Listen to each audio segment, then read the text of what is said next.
Hola mis amigos, ¿cómo están? Les saluda Leslie Yata Ramírez en la dirección de la portal web Entérate con Leslie. Es un grato placer reunirnos siempre con ustedes semanalmente a través de nuestras redes sociales. Ubícanos en el Facebook, Twitter e Instagram y en YouTube como Entérate con Leslie. Esta tarde tenemos a un invitado especial, al doctor Hernán Cubas, con quien vamos a conversar sobre el tema de las bambas.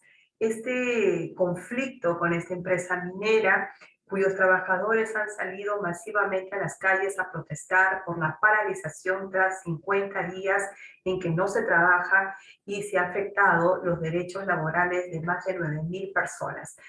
Vamos a conversar con el doctor Cubas acerca de los efectos de esta paralización, qué es lo que el gobierno quiere en realidad para ver el tema de Bambas y sobre todo si la Asamblea Constituyente de lo que tanto pregona, promueve este gobierno, es lo que realmente va a solucionar el tema de las Bambas. Tras un breve intermedio, regresamos con la entrevista en vivo. Bien amigos, regresamos entonces con la entrevista de la tarde con el doctor Hernán Cubas Chávez, experto en solución de conflictos, y vamos a conversar con él todo lo relacionado al tema de las bambas. Doctor, muy buenas tardes, muchísimas gracias por estar con nosotros en la portal de Entérate con Leslie. ¿Qué tal, Leslie? ¿Cómo estás? Muy buenas tardes y un cordial saludo a toda tu gentil audiencia. Doctor, en esta tarde nosotros quisiéramos analizar con usted acerca del tema de las bambas. Son más de 50 días que se ha paralizado la actividad minera en el Perú. ¿Cuánto de pérdida en cifras representa esto para el gobierno del Perú? ¿No? Y si nos podemos dar el lujo de perder dinero, ¿no? Ante una situación de grave crisis económica que atraviesa en estos momentos el país.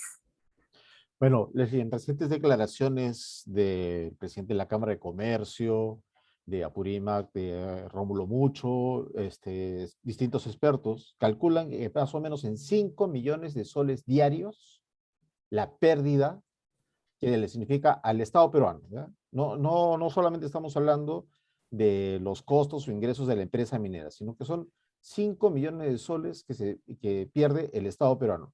Pero, ¿en qué pierde? Bueno, en el IGB del servicio de lavandería de los uniformes que la microempresa, de una señora que ha puesto su lavandería en Apurímac, lava los uniformes para una de las empresas servicios. En IGB, en renta, el IGB del combustible que se utiliza en las clústeres para trasladar al personal que va desde, no sé, pues, desde X punto hasta la mina y de vuelta. Entonces, son ingresos que el Estado deja de percibir y por lo tanto son ingresos que el Estado no podrá invertir para resolver el problema de brechas en salud, en educación, en seguridad ciudadana, en transporte, en fin. Entonces, 5 millones de soles diarios como impacto económico directo.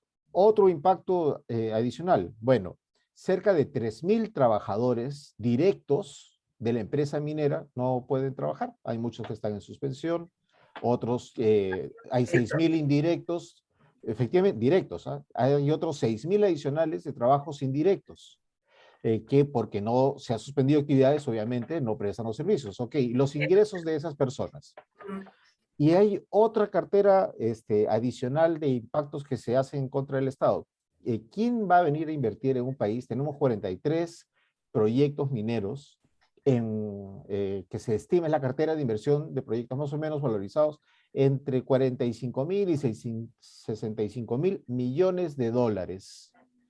Ok, entonces, ¿cuánto pierde el Estado? Yo no quiero abrumar con cifras, pero esa es la magnitud de pérdidas por esta coyuntura.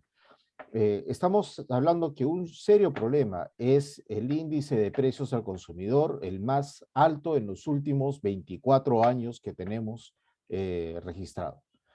Voy a ponerte un ejemplo, Leslie, yo no soy economista. ¿Qué pasaría si se reduce al mínimo el IGB y el selectivo al consumo y entonces los precios bajan?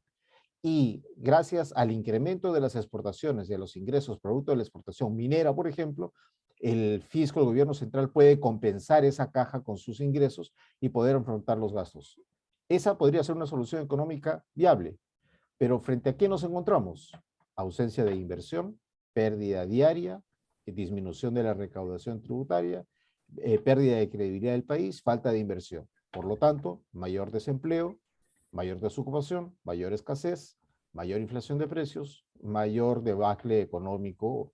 Entonces, realmente, esa pregunta que tú haces tan importante, ¿cuál es ese volumen de pérdida? Es enorme. No solamente vamos a cuantificar en términos de ganancia de la empresa minera, es enorme porque perjudica al país, perjudica a Apurímac y perjudica a cada uno de los ciudadanos que vivimos en esa hermosa tierra. ¿Cuáles son las condiciones, preguntabas tú, para poder resolver el problema, el conflicto? Primero, sincerarlo, ¿no? Estaba viendo los reportes, preparándome para la entrevista, estaba viendo los reportes de la Defensoría del Pueblo y de la PCM.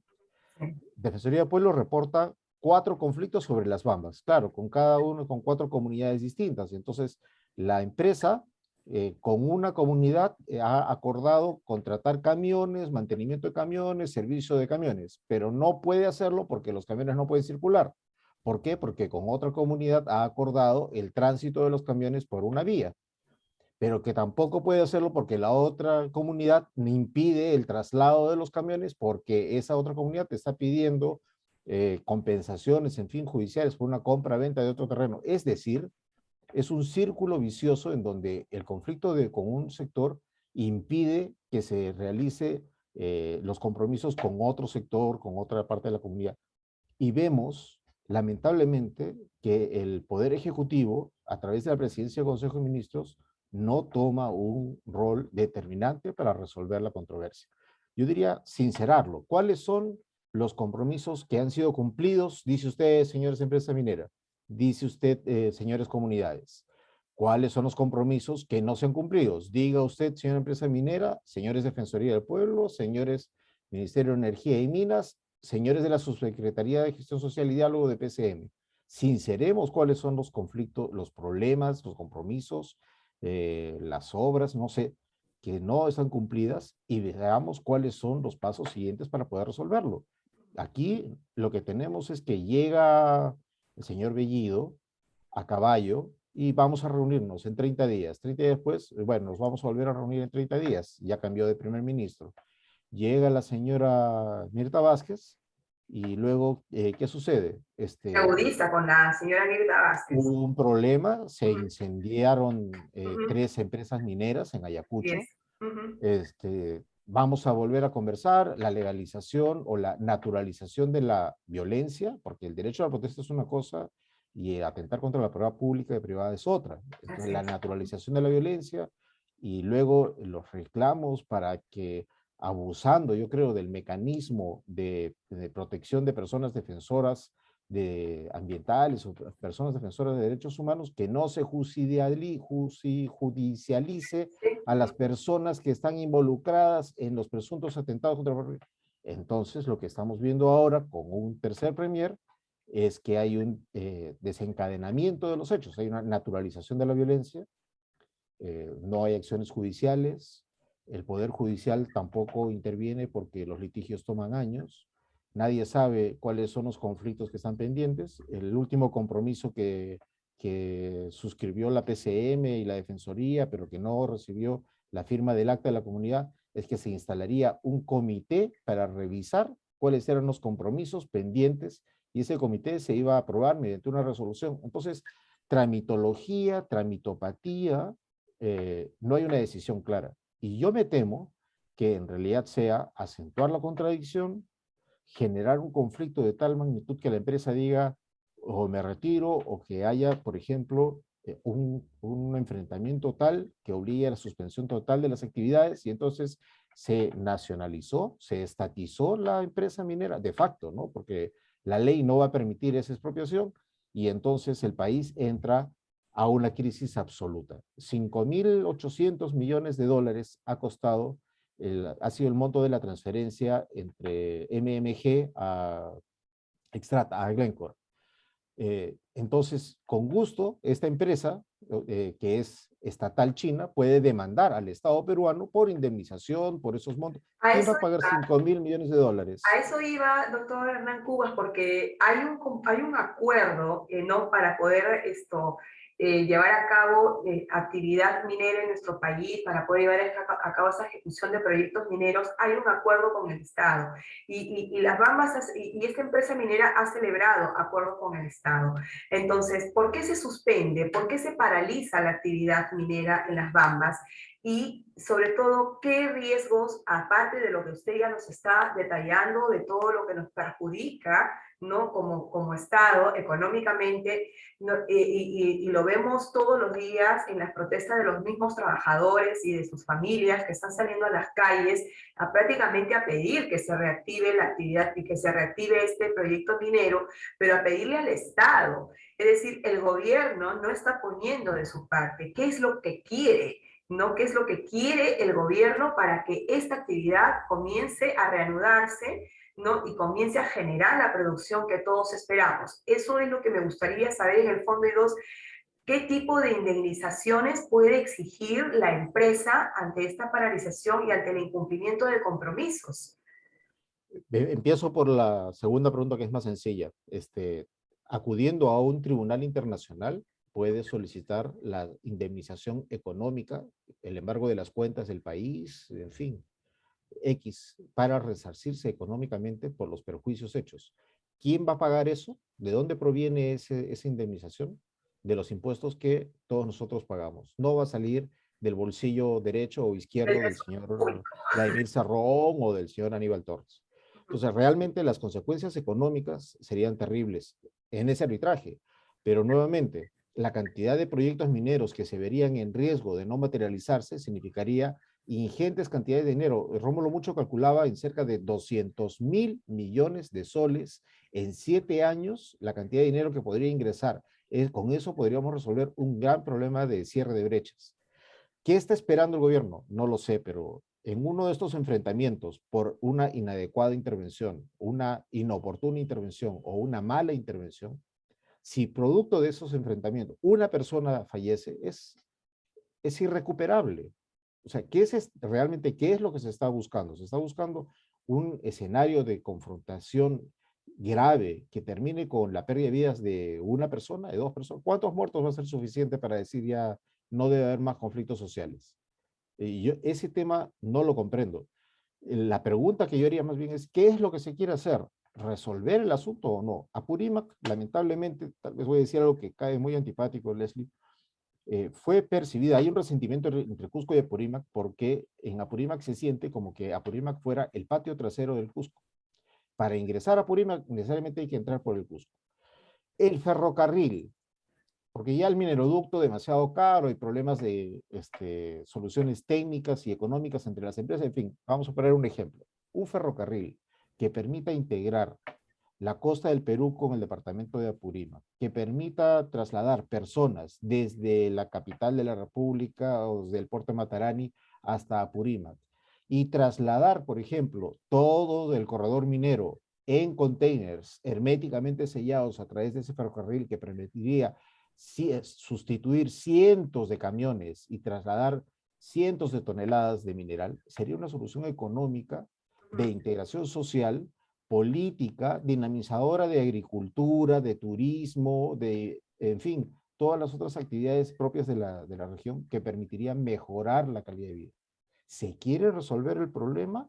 O la verdad es que no se quiere resolver el problema porque lo que hay que hacer es implantar una ideología que tiene un diagnóstico equivocado de la realidad. No Para lo quiere mí, resolver el gobierno. No, está visto. yo Si no, quisiera yo resolverlo, no, doctor, el gobierno, digamos, otra sería la actitud, otras serían las decisiones y no estarían en esta eterna mecedora de utilizar la palabra diálogo o conversación efectivamente. como una herramienta de solución de conflictos, porque lo es, pero no lo voy a utilizar, entre comillas, para decir voy a conversar, levanto un acta y ahí queda el tema, ¿no? Diálogo es distinto a mecedora. Y lo que ha habido Exacto, es una mecedora de un año de exacto. duración porque no ha habido un propósito de evitar la confrontación. El Estado tiene rápidamente 3 obligaciones: respetar, Ujú, prevenir y no intervenir en los derechos, dependiendo cuáles son, en fin. ujú, El deber de garantía y de respeto, el Estado peruano no lo está cumpliendo.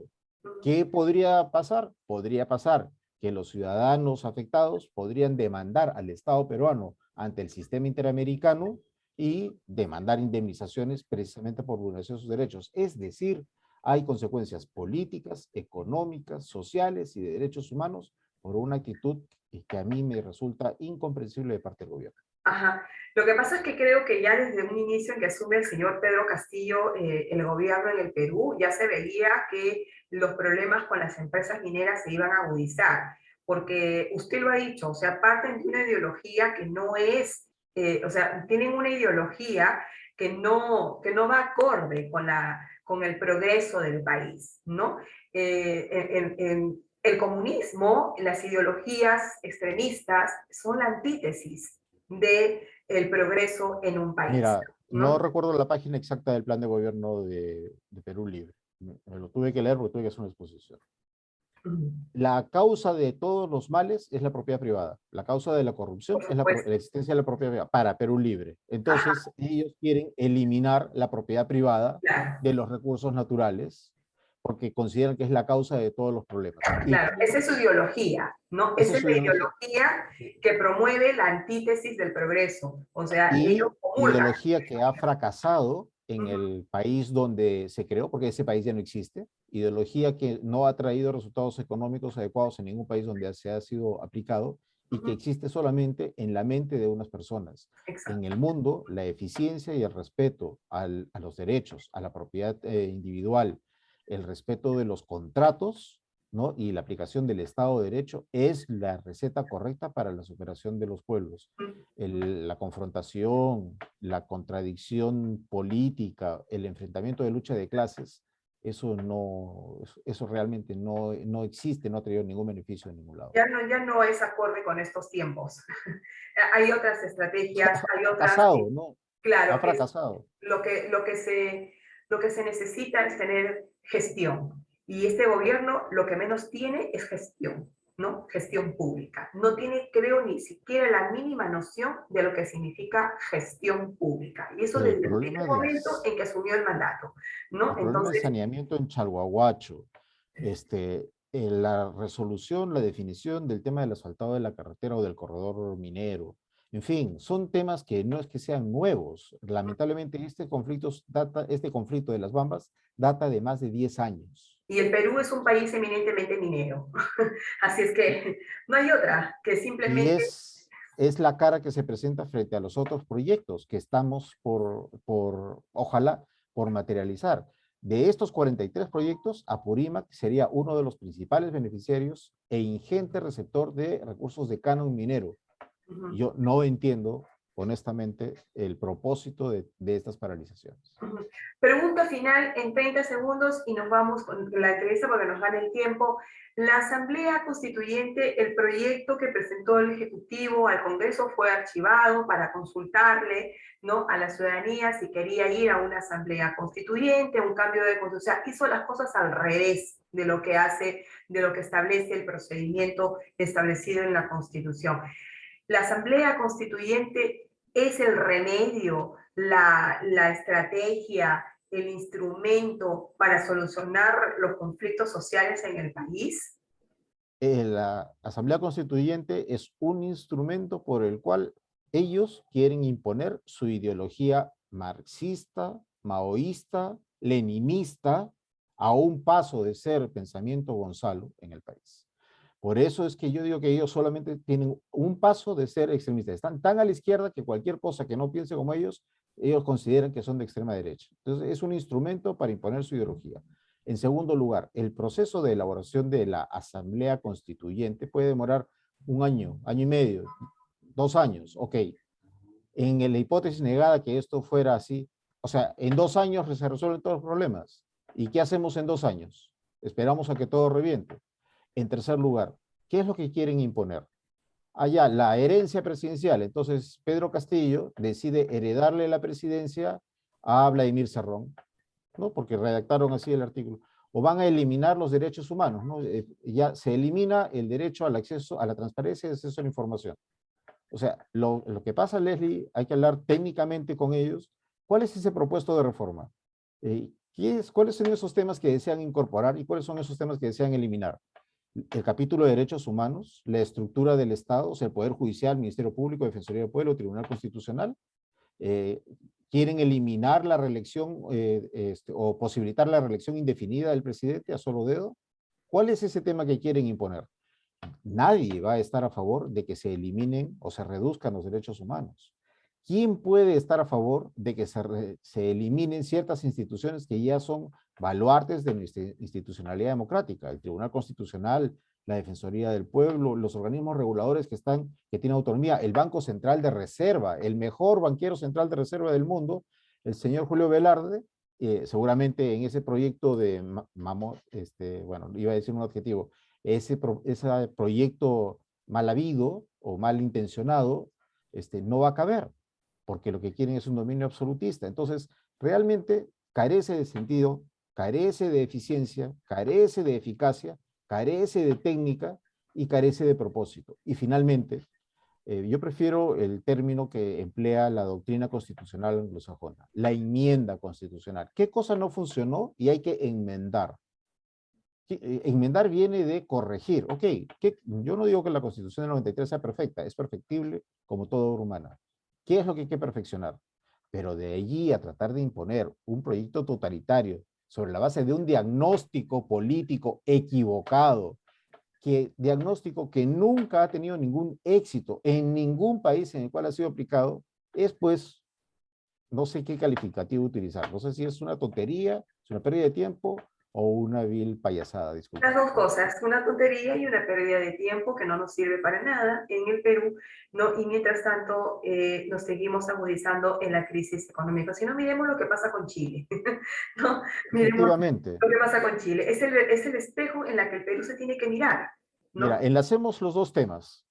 Ok, artículo constitucional en su proyecto, nacionalizan las Bambas. ¿De dónde sale el dinero para operar 5.800 millones de dólares para las Bambas?